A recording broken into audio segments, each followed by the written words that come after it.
Well, if you don't want to pay $3 more a gallon at the pump, you should probably watch this show and become involved quick.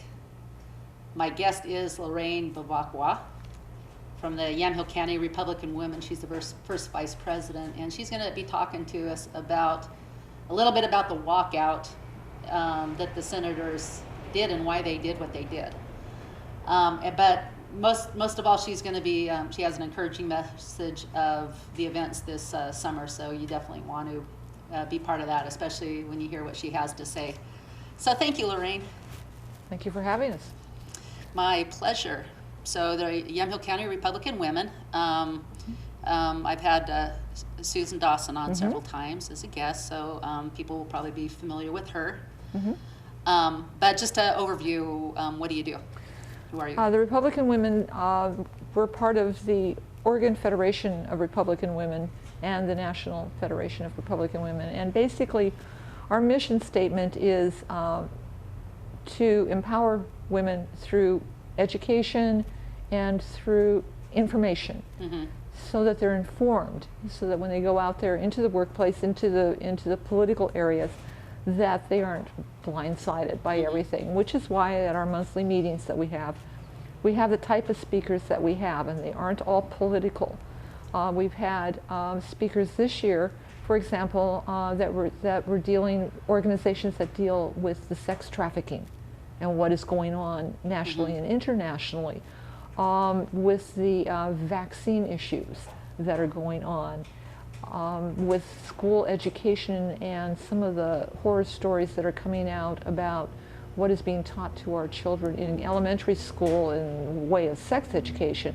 And all are very informative, so that it's basically getting information out there to people and supporting women that way.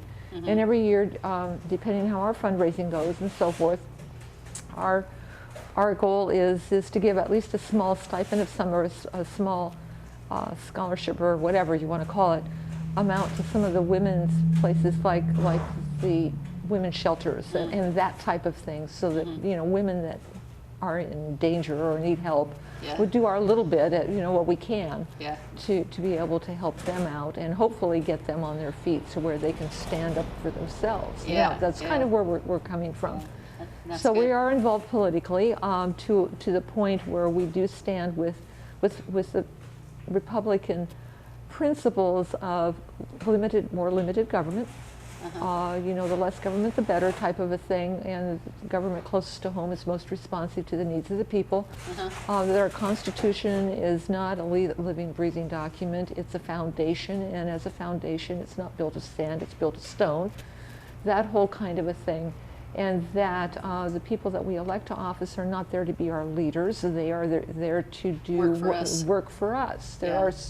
They are serving us, not leading us or controlling us. And well, so they are confused right now in Oregon about that. Big time, yeah. So that's basically Yamhill Republican Women is about. We don't have a meeting in July, basically because we're busy doing all of the fairs that are in our county, and 4 of them happen in July. So we're pretty busy, but our next meeting will be August 8th, and we'll be having, for our guest speaker, will be Mayor Scott Hill from McMinnville, and we want to ask him about the homeless issues going on. So I mean, that's not Republican or Democrat. That's impacting the quality of life in the community. So that's a huge issue. Huge issue. And I'd consider you to show up and be polite and say, Mayor, how come you supported this bag ban in McMinnville? So I know a lot of even Republicans are giving him a pass, and I've never met him. I heard he's a great person, but I don't give him a pass on that one because I don't like that. His wife is a member of our group. So. And I'm sure she's great too. She is. She's a nice person, a really nice person. And here's the thing that I have when people say, "Well, I don't agree with an elected person on that issue, therefore I'm not for him." And I'm going, there's no person out there that's going to agree with you on 100 things, on 100% of the time, except for you. So if you have to have 100% agreement, run for office. Then you step Get in there and run for office, and quit looking for I mean, there's really over the top issues. But I think, yeah, but I think like in this situation, you know, it's, you know, if enough people went and said, hey, Mayor, is there any way we can recall this thing because I just don't like it, you know, maybe there would be some action, because I understand he just kind of went with the crowd that was there and wanted to support what he thought was the majority. The squeaky wheel gets the grease, and too often the people that are activists that want to make those kind of changes are the very loudest. The ones that show up to the meeting. So, right. Yeah. So we need to, you know, awaken the sleeping giant. Right. Which is probably 98 or 95% of the people are going, what I didn't vote for this. What happened? You know, kind of a thing. Well, and which, you know, those of you who aren't Republican, or you don't, you know what to stand for. I just want to spend a few minutes letting people know why they should definitely get involved.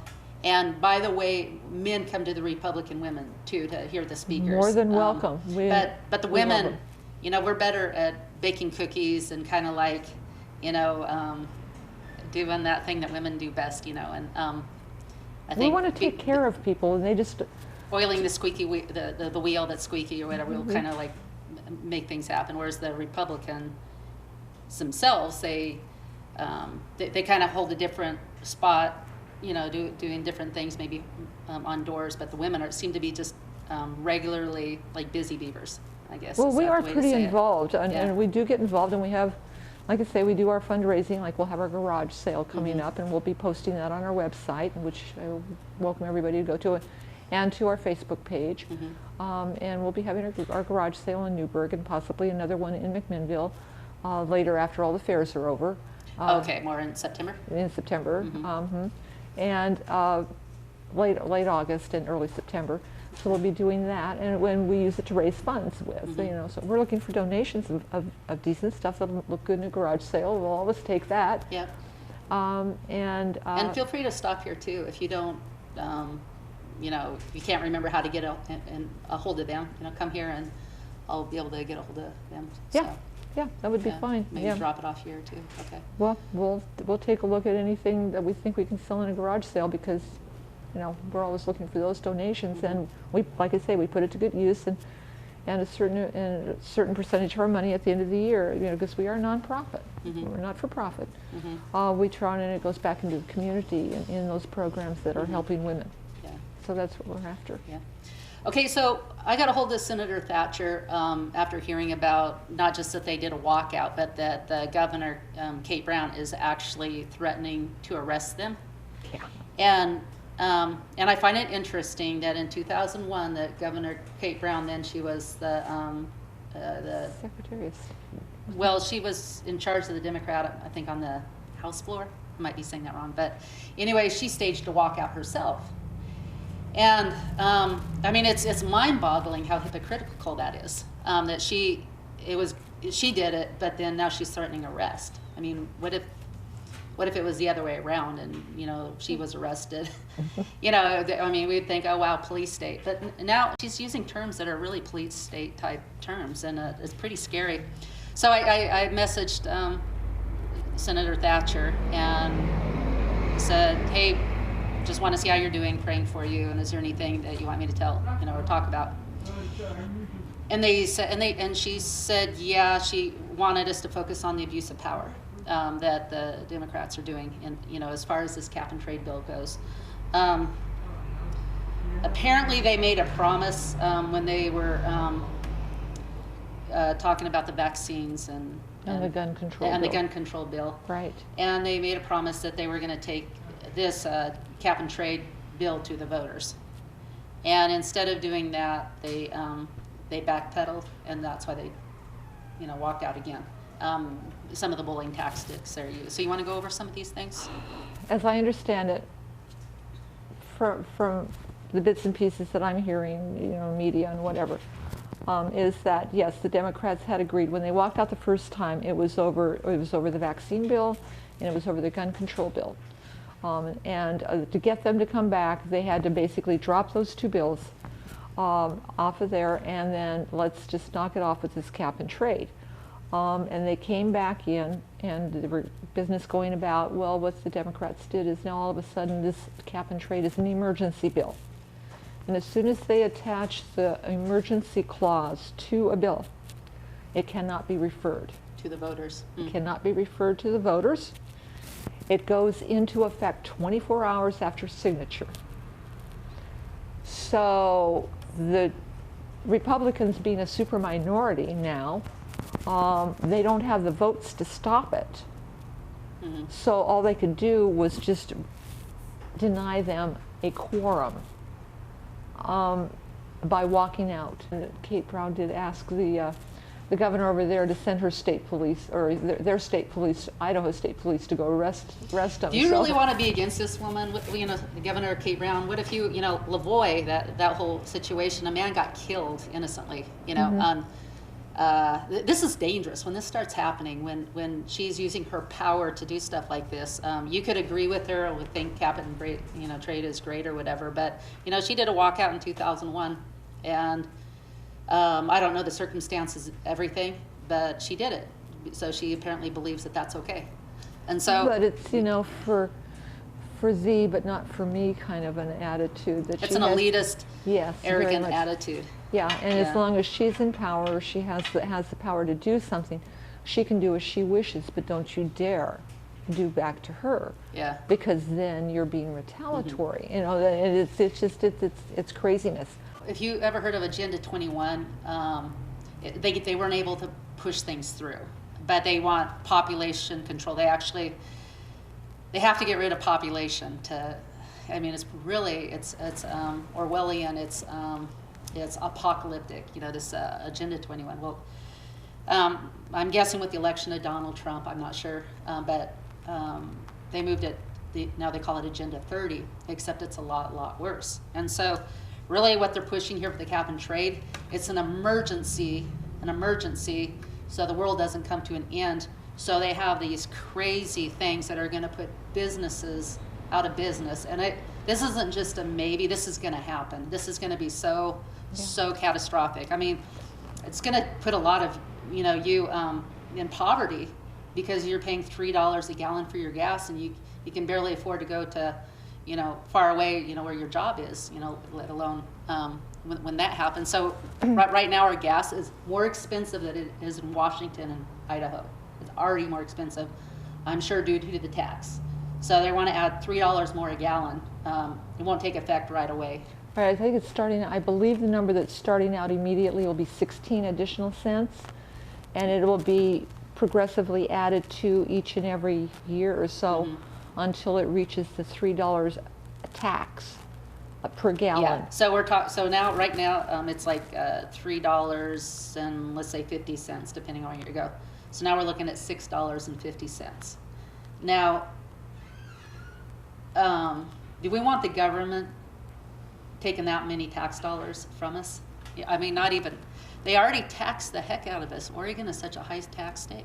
Right. So that's another thing that's going to be really terrible is the 2012. So I'm a farmer. It's going to affect rural America, but it's going to rural Oregon, but a lot of other places too. You have some ideas on that, but our delivery trucks, we have probably $75,000 between the two delivery trucks, because they're refrigerated and they have to be. That won't be worth anything. And this is on top of payroll tax. This is on top of minimum wage increase that they implemented. And we want to pay our employees as much as we can, but the $15, we can't do that. I don't know. I mean, this is like really hard. It takes a while to catch up, but the numbers don't add up, even on our farm. Right, and your farms aren't the only businesses that'll be impacted by it. It'll be small businesses in general that'll be impacted by some of these other things, like the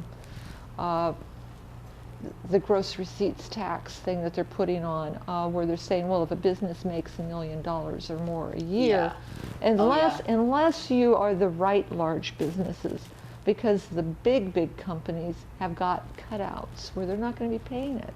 So the wealthy, the multimillionaires and multi-billionaires are going to be fine. Matter of fact, they're probably going to be better than fine, because once they squash these little guys out, they're going to be in charge. And this is called communism. So we don't have a Democratic governor or a Democrat people. They might, I don't think the governor means well, but I think there's probably some Democrats there that do mean well. But it's full-blown communism. That's what the Agenda 30 is it's full-blown communism. The total control. The total control, yeah. And that's what the long-range plans are for it. Yeah. But you know, this whole, like I was saying, $1 million sales, what I'm hearing already is that in the back rooms of the Capitol, they're already writing legislation to be taken up in the short session when only emergency bills can be put up. So to reduce that from $1 million to companies with $750,000 gross sales a year, now they'll be subjected to the gross sales taxes. When you stop and think about it, other than farmers, obviously, but you have, how about your convenience food markets with service stations, that type of thing? Mm-hmm. Their gross sales are up there. What's their profit margin? Are they dealing with, you know, your gasoline, they're dealing on a couple percentage from what I'm told. Yeah, you go to the gas station, they make all this money in gas, but hardly any of it's theirs. Like you That's said, like right. 2 or 3%. Yeah. But now they have this gross, like $1 million. Well, of course. It wouldn't be hard for a service station in McMinnville or in Newburgh, where there's a lot of traffic, to gross more than $1 million a year. And you have, you know, your family supermarkets. You have your medical clinics and stuff like that that are like your urgent cares that are private owned, that aren't affiliated with any of the big hospital chains and that type of stuff. Private practices, potentially lawyers' offices and that type of stuff. Yeah. You think, well, lawyers deserve it. No, you know what? They're gross receipts, but they've got a staff to support. You start putting these people out of business, you're not just affecting the person that owns that business, you are infecting their entire staff and their entire clientele, because now that service is not available in the community. Yeah. Now, instead of being able to run across the street to the little Quick Mart and get whatever it is you need in a pinch, you get to go to the Safeway or to The ones that the stay in Walmart business. or to, you know, the Fred Meyer or whatever, the big And what ones. it does is it makes it, you know, big business. It keeps big business in, and it easily squashes the little guys out. Right. And it keeps the, you know, the fascism. You know, sometimes big businesses might have a hard time making it, so the government. It's called crony capitalism. Uh-huh. That's the term for it. It's like, I'll make a deal with you, government, if you'll exempt me from the deal I want you to make on everybody else. You talk about the summer events. Well, the Yamhill County Republican Party has booths at every single one of the town events that there are in the county every year. We've already been to Sheridan, and we have already been to Carlton. Okay. And the Republican women actually share a booth with the Republican Party. And our agreement is that we're going to help them out in the booth, and we're going to help them make their sales. We're going to help them with petition signature stuff and interacting with people and trying to get the Republican message out, which we do. And it's been a good partnership, you know, between the two. The next summer event, we will be in Newburgh, and that one starts on Thursday afternoon, all day Friday, all day Saturday, and a half day on Sunday. And of course, the Newburgh Old Fashioned Festival Parade is on Saturday, and we will be in it. Okay, so Both that's around roughly July 28th or so, the last right. week. Okay. Right after that, we go into the Yamhill County Fair, the county fair, which starts on the very last weekend of July, and then goes over the first weekend of August is how it goes. It ends on Saturday night, that first Saturday in August. All those events that... yeah, and we'll be there for every single one of them, and we encourage people to get there and come to the booth. The party, the Republican Party for the county, they have petitions to sign, and one of them is to do away with this craziness about the emergency clause, where they can just slap the word emergency on any bill and put it through. There needs to be, I think it's a 2/3 vote by both chambers to be able to get it voted as an emergency. Yeah. Anybody could be a dictator. Any representative there can be a dictator just by doing that. Yeah. And that's what Right. they're doing right now. We That's- voted against something and they're doing it. Right. So They it call shows it- where their heart is at. It's in the Yeah. wrong place. They're about control and not about what's good. Yeah. So there's going to be petitions there that the party will have. Okay. There'll be sign-up information there. There'll be voter registration there. So even if you're a Democrat and you don't go along with this dictatorial type of an attitude, want to change your voter registration, we have the forms. Yeah. We can do that help you do Yeah. that. And you can ask questions. Go there and say, Oh, you know what, yeah. I'm a Democrat. I believe in XYZ. But I don't like what's going on. Right, right. Can you tell me a little bit about your party? Because Right. we get a lot of misinformation about us. We do. We have a So, lot of lying. misinformation about it. Yeah. And too often the talking points being put out by our opponents in their favor are, I call them rainbows and unicorns. You know, they're all things that, you know what, there's nothing bad about them, but then they get into power and it's what they do. Well, one thing that should tell people a lot about where the party's at right now is Trump did not collude with the Russians yet. That's what that's the drum they had to beat for 2 years Yeah, to going try on to 3. going on 3, and it just didn't happen. And they're doing that to make people hate Trump, to try to because they can't. They're trying to destroy his base. Yeah. And have people lose confidence in him. And fortunately, the man has been able to stay one step ahead of him. He's playing them a lot of Yeah. times. He lets them think they're winning, and then bang, off he comes in. It's just like phew, every time. Yeah, but people would love him if they actually got a chance to get to know him. I think they would. Yeah. People watching might say, "No, I hate him." It's like, well, how do you know? How do you know? What? Well, we have. Are you hearing the real story? We Because have you're probably a not. little booklet that we printed off, and in our booth there that says first 2 years accomplishments. It's like 20 pages. Yeah. And that's just one thing after another, after another, after another. This is what Yeah. he's done. Promises made, promises kept. Yeah. And that's the whole thing with him. He didn't go in there and make his promises like what they did in Salem, that they're going to do all these wonderful things, and then go in there and become a dictator. Yeah. Which is what they've done. Yeah. He hasn't done that. He's promised that he would try to build a wall. He's doing it in spite of them, not because of their help. He's promised to get us out of the Iran deal. He promised to get us out of the Pacific Trade Agreement thing. He did it. He promised to start holding China accountable for what they're doing. He's doing it. Yeah. He's trying to hold Iran accountable for their shenanigans. He's doing it. I mean, he made these promises, and by golly, he's doing it. The stock market has gone up, up, up, up, up. It's had a couple of sputters where it's stalled, Yeah, but for they're the most trying part, to- the economy's growing. There's actually more jobs out there, people wanting to hire than what there are people to fill them. Because jobs came back here instead of in China, and that's And people are and employers are optimistic, except for in Oregon where we're trying to kill them. Yeah. But that whole atmosphere is changed. The man is doing what he said he was going to do. Yeah, and if you look at some of the old videos on YouTube, on Trump, I have on my homepage, they just keep coming up, because I keep watching them. They're interesting, back when he was, in his 30s, 40s, 50s, and he was known as the blue collar billionaire, even back then, because the very wealthy people didn't like him, like they still don't, because he was their competitor, and he would outwit them. But the average people, the construction jobs, even the homeless, that he helped and everything. I mean, they've always loved him. He was very, very popular among the average American people, And actually got he is now. many awards even from the black community before he started running for president. Yeah. And so it's interesting how they can Manipulate the manipulate the reality and Yeah. edit things to make them fit their narrative. Yeah. So Well, we're out of time. Okay. So I'm going to let you have the last word. come and see us at the booth. We would love to have people there. We also have, the ladies are raffling a gun, and if some people find that particularly offensive, they're afraid that, why are we doing guns? We're doing guns for 2 reasons. Number 1, we can raise money from it. It is a fundraiser.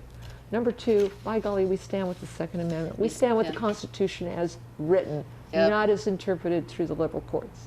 So please come and see us at the booth and come to our meeting on August 8th. Should Okay. be good. And Yep. come to the party's meetings on the third Tuesday, which are at Valley Baptist Church. Valley Baptist Church in McMinnville. in Yep. McMinnville. And if you forget all this, that's okay. Contact me and I'll give it to you again. So, all right. Well, thank you so much. Thank you. All right. And boy, I sure hope that you can become aware and be involved in trying to save our state.